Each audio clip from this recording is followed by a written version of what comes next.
everyone, and welcome to the channel. I'm back to break down this 14-game MLB DFS slate on DraftKings and FanDuel. We have a massive slate tonight, so we're going to have plenty of options to go over. Typically speaking, I would say this is a slate where you play anyone you want. You don't have to worry about chalk or anything, but we do have course field, which we'll get into throughout the video. If you do enjoy the content at any point in this video, if you could please leave a like on this video, subscribe to the channel, hit the notification bell, that would be greatly appreciated. And then if you are interested in some further premium content from me, I do offer that link below in the description. If you're playing MLB DFS night in and night out, really grinding and really deciding that you're going to be playing throughout the whole year, I would highly recommend that. I think it's going to help you become a much more profitable player. And with that being said, let's go ahead and start breaking down this slate today. First, guys, we always go over the pitching. As always, I like to go ahead and sort my sheet by K rate. It's fantasy sports. You get points for strikeouts. And the top guy on the slate today in K rate is going to be Ryan Weathers. However, we're only dealing with about a 6 innings pitch sample size. He has to take on the Los Angeles Dodgers, and he is not really a traditional starter, so his leash is going to be really small as far as how many pitches he can go. So he's kind of a pass here. The top pitcher on the slate is Jacob deGrom in Colorado, which is a little bit unfortunate, but has a 33.9% K rate, a 17.2 swinging strike rate, ground ball, fly ball stuff's great, 36.1% K rate against righties, and then a 31.2% K rate against lefties. Just absolute dominant stuff. Cy Young contender year in and year out. We know who Jacob deGrom is. You could argue the best pitcher in the league, and we're going to have interest in him every time he takes the mound. The only problem is he is in Colorado Coors Field, the best hitting environment in baseball. Which does put a little bit of a wrench in our plan, but the weather there is expected to be really frigid. There's some possibility of snow even. So it's going to be an interesting dynamic on this slate. It's 34 degrees. Like I said, like I've heard in the forecast, there's a possibility of snow, and yeah. When you factor this in, you could make an argument that, it might be a better pitching environment than it typically is, as far as the ball's not going to fly. The ball could have a harder time like coming hot off the bat. And it's Jacob deGrom. I mean, the breaking stuff doesn't work as good in Coors. It's thinner air out there. We all know the story as far as Colorado. If you don't know, that's the case. But you can go to this guy anytime he takes the mound, and I definitely wouldn't talk you off of him tonight if you find yourself landing on him. It's just a matter of if we really want to go there with the bats we're trying to fit in on the slate and stuff, which we'll get into after the pitching. But, I mean, you can never go wrong with Jacob deGrom. Max Scherzer, second on the list, taking on the Arizona Diamondbacks, has a 33.8% K rate, a 15.9 swing strike rate, 5% walk rate, 37.5% K rate against righties. Really nasty stuff. That tops deGrom, and then against lefties is a 29.9% K rate. So very similar to deGrom as far as strikeout rate's concerned, and he gets to take on this Arizona Diamondbacks team that does not scare me at all. The only downside is they haven't been striking out all that much. But it's Max Scherzer. I have a feeling he can change that because this guy's stuff is nasty. So I'm definitely going to have some interest in Max Scherzer. You don't have to worry about him being in Coors Field. He's number 2 option on the slate today. Walker Buehler taking on the San Diego Padres, 28.5% K rate overall. Swinging strike rate, 11.8% K rate. He has a 28.4% K rate against righties and then a 28.7% K rate against lefties.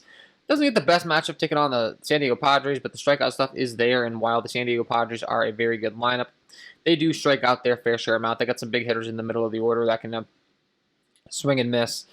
So Walker Buehler at 9.2 could be an interesting play on FanDuel. Over on DraftKings, as far as the pricing disparity and all that stuff, Walker Buehler comes in at a 10.7 price tag, so a slight discount from deGrom and a little bit more expensive than Scherzer. In that situation, you got to decide whether you lean Scherzer or Buehler. It's kind of tough there, and Buehler's going to have plenty of strikeouts as far as lineups, talent. Arizona's definitely worse, so going to have to decide on that one, but definitely a viable option today. Then we have Frankie, the next guy, Andrew Heaney taking on Minnesota. Definitely has some strikeout upside, but he has some hard contact issue taking on righties, as we know. And Minnesota does have their fair share of strikeouts, so you could make an argument for him in tournaments for sure. But they also have guys that can really rake off lefties, like Josh Donaldson expected to be in the lineup now. So if he's in, that's going to be a big improvement for them. Then they got Nelson Cruz, Mitch Garver, Kyle Garlick. Like I also know, like all up and down. These guys are kind of scary. I have a feeling I'm going to have some interest in the Minnesota bats, but you can play Andrew Heaney in tournaments. Frankie Montas taking on the Detroit Tigers. Love to target these Detroit Tigers. I think there's going to be plenty of K rates when looking at Frankie Montas' stuff. He has a 25.5% K rate overall, 23.9% K rate against righties. Really good in the ground ball and the fly ball stuff. And then it ticks up to a 27.1% K rate against lefties. And I really like that because these Detroit Tigers really have a lot of switch hitters on their team, which means a lot of them are going to be hitting from the left side of the plate. And there are a lot of strikeouts. So I think that Frankie Montas has a lot of upside in tournaments on this slate today. Comes in at 7.5 on DraftKings. I mean, on FanDuel. I think that's a pretty friendly price tag. And then over on DraftKings, he's priced down to 7.3. So I think that he's actually a pretty intriguing option on this slate if you're going down. I think I'm pretty excited to play some Frankie Montas. And then once you get past him, you got JT Brubaker taking on these Milwaukee Brewers. I think he's an interesting option. The Brewers are striking out a ton. 23.5% K rate overall. The ground ball and the fly ball stuff's good. The hard contact stuff's good. He has a 25.5% K rate against righties, and then against lefties, it dips down to a 21.9% K rate. But the ground ball, the fly ball, the hard contact, the slugging's all still pretty good. And taking on a Milwaukee squad that really can strike out quite a bit. As far as the Vegas lines are concerned, Milwaukee comes in with a 4.74 implied run total, so Vegas is expecting them to be able to put up some runs in this one.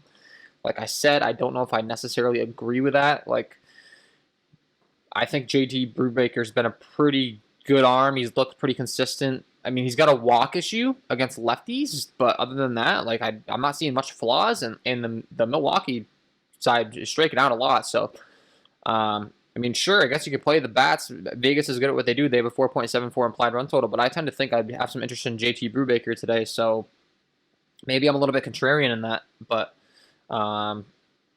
that's just how I feel about it. He comes in at 7.5 on DraftKings as well, or 7.2 over on FanDuel, 7.5 on DraftKings. I'm looking at his game log. You know, last time out, he went 5 innings, gave up 1 earned run on a solo shot. 4 Ks, 4 hits allowed, like solid start against the Chicago Cubbies, and I think he can go out there and have a pretty solid start against this Milwaukee squad too. So I think that JT Brubaker is an interesting tournament option. And then once you get down past him, things get a little bit dicey. I mean, you could play maybe a Nick Pivetta taking on the Chicago White Sox who can strike out against righties, but not all too interested there. Fulte against Baltimore, but he's been really bad, so not really sure I'm looking to go there. You got Jose Erudi taking on the Seattle Mariners, which is a team that we always do like to target. And as far as his stuff's concerned, 21.12% K rate. The ground ball and the fly ball stuff's really bad, but the walk and the hard hit rate's good. Against righties, he has an 18.9% K rate, and then against lefties, it's a 23.5% K rate. He gives up a 5.07 to slugging to righties, so he can give up some hard contact. But it's more so about the matchup in this situation. Taking on the Seattle Mariners, they've been a team that's been dreadful all year long. They only have a 4 implied run total. And yeah, I just think that he's an intriguing option as well if I have to go down a little bit. And he's probably the last one I'm looking to. Like I mentioned, Frankie Montas, Erudi, Andrew Heaney if you want to go against Minnesota. Mike Minor and Steven Matz you can make an argument for, but not all too interested in it. It looks like that game could just be a washout, so not sure that's even going to be an option. And yeah, that's really like all that I'm looking to on this slate. If anything, I would say I didn't mention Anthony Descalfani taking on these Miami Marlins. He comes in as a decent favorite, and as far as his stuff's concerned, might be an intriguing option on this slate today. He has a 22.6% K rate overall. Against righties, it's a 24.7% K rate. Really, really good against right-handed hitting. But then against lefties, he has a major issue. So the only problem with Descalfani is when he's taking on left-handed heavy matchups. And when you're looking at this Miami Marlins lineup, up and down, they are expected to only have 2 lefties in the lineup. So I think this could be a great spot for Descalfani. And then he's pitching in Miami, which is a great pitcher's park. Breaking down, how that fares for hitters and stuff, I'm not concerned about it at all. Marlins Park, you can see, home runs all around, really bad for hitters. Triples in the gap to right field is the only green thing, and singles to left side in the infield. And that's just kind of weird data. So overall, not a good hitter's park, a very good pitcher's park. So when you factor in all this stuff, you factor in that he's a 143 favorite. I do think that Anthony Descalfani is also an interesting option on this slate today. And with that being said, let's go ahead and transition over to bats, figure out some bats that we want to play on this slate. As always, I like to go ahead and sort my sheet by Sierra, Scale Interactive ERA. It's a good way of determining how good these pitchers have been overall. And the worst pitcher on the slate today is going to be Daniel Castano taking on the San Francisco Giants. Terrible in the K-weights, terrible in the swinging strike rate. The ground ball and fly ball stuff isn't the greatest. Against righties, he's giving up a 378 slugging, and then against lefties, it's a 469 slugging. Overall, just hasn't been able to get the job done, and he does pitch as a lefty, and he's taken on the San Francisco Giants, who have some guys that can really slug against lefties. So I just mentioned this isn't the best hitter's ballpark, but when you have guys that can hit the ball like 450 feet, you don't have to worry about that. And I definitely think that these Giants do. They got Evan Longoria, Buster Posey in the 5 and 6 spot that can really slug against lefties. You got Solano, Austin Slater at the top of the order, really slugs against lefties. So I think they could be an interesting stack that's going to be a little bit lower owned. Not going to be my top stack based upon the stadium and everything, but I'm not going to say that you can't go there because Casano's been terrible, and I think that their lineup fares out pretty well against lefties. Typically, you got Wilmer Flores in there too. But if he's not, that takes away one lefty slugger. But overall, still got some really good lefty sluggers in there. Chichi Gonzalez, a 5.69 Sierra, a 16.3 swinging strike rate, 7.9 swinging strike rate. Sorry, a 16.3 K rate, 7.9 swinging strike rate. Not good against righties, a 420 slugging. Not good against lefties, a 479 slugging. He has to pitch in Coors Field against a New York Mets lineup, and he is terrible. Anytime Chichi Gonzalez is on the slate, I get excited. And then when he's in the worst pitching ballpark and he's taking on a lineup that's pretty good up and down, I get excited.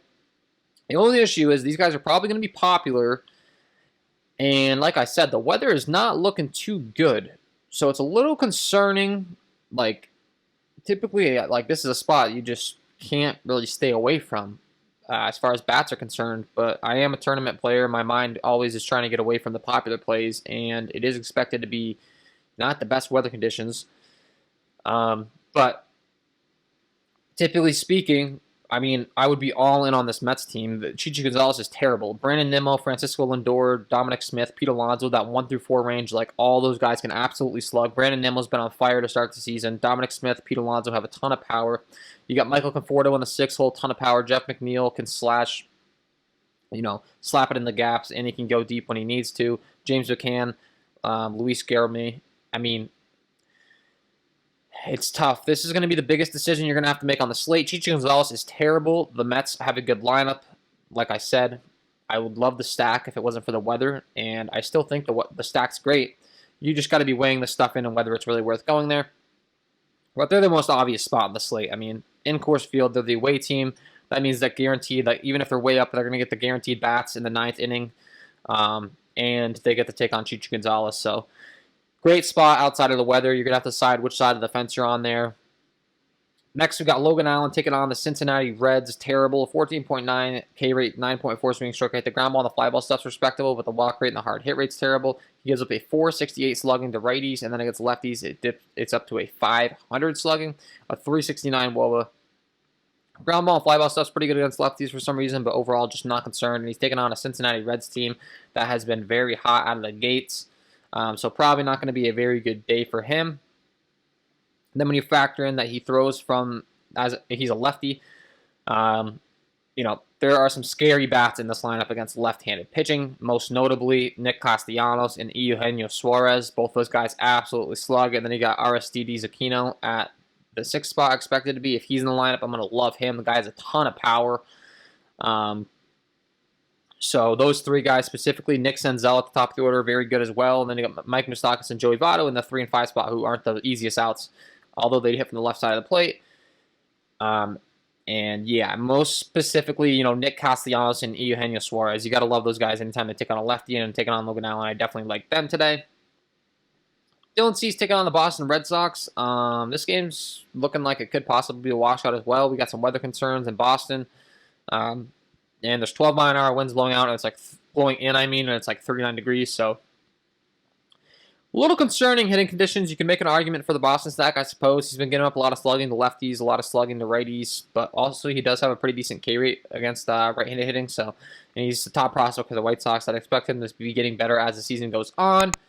So overall, honestly, I'm not going to probably be targeting him too much with those Red Sox bats. Jose Urena taking on Oakland is going to be a great spot for Oakland. Jose Urena is completely washed up. He doesn't have anything left in the tank. Looking at his splits, he gives up a 369 slugging to righties, Against lefties, it's where it gets really, really bad. A 569 slugging, a 41.8% hard hit rate, a 398 WOBA. And the Oakland Athletics do have a guy named Matt Olson who can absolutely slug. They have a 4.88 implied run total, and I'm going to have a lot of interest in Matt Olson in that 4 spot today. Jed Lowry in the 3 spot, also a great option. And then I have no issues with the righties either because I just don't think Jose Urena is good at all. He's clearly worse against lefties, but Mark Hanna, Ramon Laureano, Matt Chapman have no issues with you going to them. And then you can play Seth Brown and Tony Kemp at the bottom of the order, who also hit from the left-handed side of the plate. You can really capitalize on those Jose Urena splits because he just can't get the job done, especially against those lefties like them. Jeff Hoffman taking on Cleveland, that same game in the Cincinnati game that I talked about. Looking at his numbers across the board, you can see red across the board, really, really bad. Against righties, he gives up a 682 slugging, and then against lefties, it dips down to a 455 slugging. Actually better against lefties, but against righties, he really, really struggles. The Cleveland Indians definitely do have some guys that hit from the right side of the plate that can really slug, most notably in the, well, I would say Franmil Reyes. If he's not going to crack the lineup, that's going to be a bit of a hit because that takes away that one big bat in the middle of the order. So that could be a big upgrade for Jeff Hoffman as far as the matchup's concerned because he would be my number 1 bat that I was looking to. And other than that, they're all lefties. So that actually makes me not really have too much interest in the Cleveland stack overall all that much. I mean, Jeff Hoffman's not good, but he's much better against lefties. So it's a little bit tough. I mean, he's still pretty bad, honestly. Looking at the numbers, like you can definitely go to these lefties. It's just I was really intrigued to, like, I would have been pointing you towards playing Franmil Reyes, but you know, in the middle of the order, Jose Ramirez, Eddie Rosario, Josh Naylor, Jacob Bowers, that would be who I'm looking to really in this one. You can play Ben Gamel and Cesar Hernandez at the top. If they get on base, they hit them around, but they're more so contact hitters. You're going to really need like some stolen bases from them. Middle of that order would be where I'm looking to. And then as far as once we get back, like it's such a huge slate. So as always, I like to go ahead and, you know, we got to really look at the splits and stuff and figure out who's really struggling against which side of the plate. And, you know, we got a ton of options here to target as far as splits and everything are concerned. Michael Wacha with the 570 slugging, giving up to right-handed hitting, taking on the New York Yankees. You can have some interest in him. I mean, the Yankees bats from the right-handed side of the plate. It is in New York. It's in Yankee Stadium. It looks like there's going to be 11-mile-an-hour winds blowing out to right center, so that's going to help their case as well. So I'd be looking to DJ LeMahieu, Aaron Judge, Giancarlo Stanton, Gleyber Torres, Gary Sanchez, those righties, Gio Urshela against Michael Wacha. And against lefties, it's not like he's all that much better as well. I will say, I do think that Michael Wacha is going to maybe possibly kind of revive his career with Tampa. They have a pretty good job of turning pitchers' careers around and helping them become better pitchers. So these numbers could be improving. But still, it's the Yankees lineup. They're stacked. They're in Yankee Stadium. Great hitters park. I have no issues with going to the Yankee stack today. They always have a ton of upside, so I'm not going to be the one to talk you off the Yankee stack. Then you got Fulte in Baltimore, which is a great hitters park as well. And I do think that this Baltimore game is going to be an interesting one to target. Both the pitchers in this game have been really bad to start the season out. You got Jorge Lopez and Mike Foltynewicz. And I don't think this game is going to get a lot of ownership, but I think that you could really target it. I mean, Fulte across the board has just been terrible. As of late in his career, he gets a 476 slugging to the righties and then a 463 slugging to lefties. Can't really get any ground balls. His strikeouts are really only good against the guys from the right-handed side of the plate. And, you know, he has to pitch in Camden Yards, which is a great hitter's park. Great for home runs. I mean, triples, doubles, not the greatest, but home runs. You know, I love to target Camden Yards, and that's what we play DFS for. We want those home runs. So I really like both sides of this game. You got Fulte, like I said, not good. And then if you look at Jorge Lopez's stats, I mean, he just got blown up by the Red Sox last time out. Really good against righties, I suppose, as far as ground ball and fly ball stuff's concerned. But against lefties, the guy is scary bad. And this Texas lineup is loaded with lefties, and it's loaded with lefties that can really rake. You got David Dahl, Joey Gallo, Nate Lowe. Those 3 guys specifically, 2, 3, 4, like really like that stack today. And then if there's any other power lefties that crack the lineup, I'll have some interest in them as well. But I mean, Joey Gallo at 3-1 on FanDuel, that's just way too cheap. Over on DraftKings, as far as what they have him priced at over here, they got him priced at 4-4. So, you know, that's a lot more respectable than FanDuel. That price on FanDuel is a joke. Definitely like Joey Gallo. Definitely like the lefties, the Rangers, and I like the Rangers stack overall. I like all these guys. Isaiah Kinner-Faffello at the top of the order, no issues you playing him. Nick Solak in the 6th hole. Jose Trevino in the catcher spot. If you need a catcher like him, you got Leonis Tavares at the bottom of the order. Tons of speed if he gets on base. And then on the Baltimore side, I really like the middle of the order as well. Trey Mancini, Anthony Santander, Maikel Franco, DJ Stewart, Ryan Mountcastle, Rio Ruiz, Francesco. Like, I like stacking up the whole team practically. I mean, I just don't.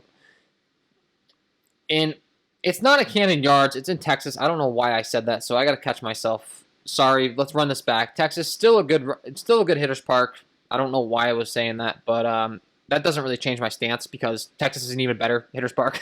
I knew it was a good hitters park. I don't know why I swapped the two there, but it's in Texas, which is even better. Look at the hitting stats for Texas. We got green across the board, so we'll take it. Globe Life Field, not an issue. Still the same analysis, like these stacks today. And then after that, I mean, things get a little bit crazy. I mean, like I said, it's such a large slate. Looking at the splits and stuff, one guy that I really wanted to point out that has some major issues is Taylor Widener for these Arizona Diamondbacks. Has some big issues against left-handed hitting. Gives up a 630 slugging, 38.1% hard hit rate, a 417 WOBA, 47.6% fly ball rate, and a 33.3% ground ball rate. Really, really bad against lefties. And this Washington squad is going to be a tough one for him with that being the case because, as you know, with the middle of this order now, I mean, there's a ton of power and they're all lefties. So Juan Soto, Josh Bell, Kyle Schwarber, that stack today is looking dangerous. And then as far as Widener stuff against righties, he is a lot better. So unfortunately, the only downside is you can't really have full faith in the righties on the national side, but these lefties can really, really crush in this spot. So I like them. And another guy that has some issues against lefties, that has been having issues against lefties for a very long time, is Zach Eflin taking on the St. Louis Cardinals. Really good against righties, really bad against lefties. And as far as this Cardinals lineup is concerned, they have a 3.89 implied run total. They are in Philadelphia, which I don't mind targeting at all from a hitting aspect. Looking at in Philadelphia.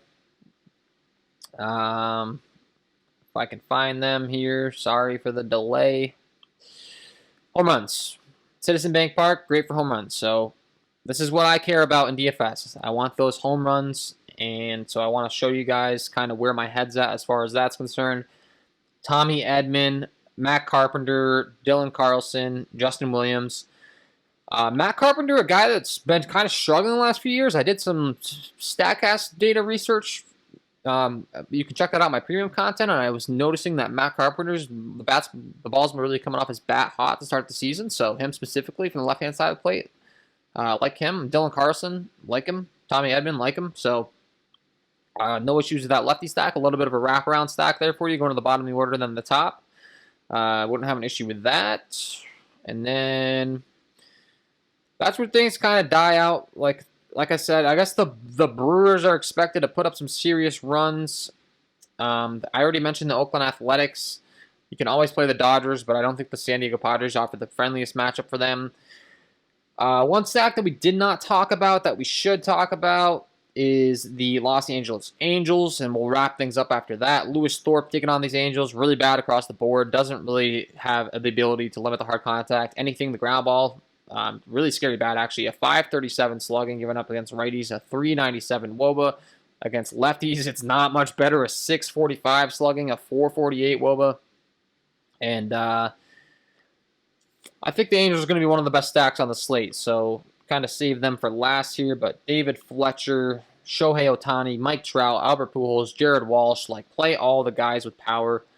Ohtani, Trout, Pujols, Walsh, that range right there is going to be dangerous. And we know that Kurt Suzuki rakes lefties at the bottom of the order. Jose Iglesias fares well against lefties. Albert Pujols fares well against lefties.